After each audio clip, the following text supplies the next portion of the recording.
अस्सलाम वालेकुम रहमतुल्लाहि व बरकातुहू। शम्सी के तमाम ही चैनल के दोस्तों को मरहबा।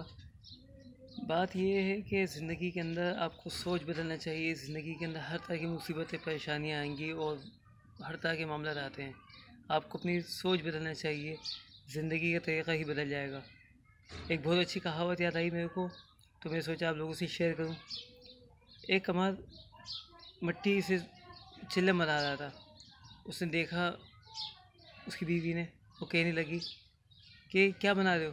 कहने लगा आज का चिलम बना रहा हूँ और आज का दौर ऐसा है कि चिलम बनाऊँगा तो खूब बिकेगी, लोग ज़्यादातर इसको पसंद भी करते हैं। तो उसने कहा बीवी ने कि क्या ही अच्छा होता, गर्मी के मौसम है, सुराही बनाओ, इससे लोगों को बहुत बिकेगी और तुम्हें फ़ायदा भी ज़्यादा होगा।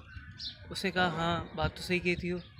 उसने ये सोच कर तब्दील कर दिया फ़ैसला और मिट्टी को दोबारा ढाया और मिट्टी से सुराही बनाने लगा कि अचानक मिट्टी से आवाज़ आई कि क्या बना, पहले तुम चिल्ले बना रहे थे और अब तुम सुराही बना रहे हो?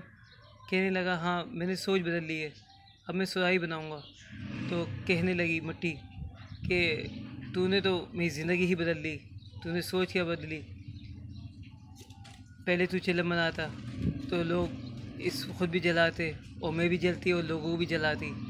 अब तू सुराही बना रहा है, खुद भी ठंडी रहूँगी और लोग भी ठंडे रहेंगे। तो इंसान को कुछ भी करने के लिए अपनी सोच बदले तो हर कुछ मामला बदल जाएंगे। फ़ैसला आपका है कि आप क्या बनाना चाहते हो और क्या बनना चाहते हो। अस्सलाम वालेकुम रहमतुल्लाहि व बरकातुहू।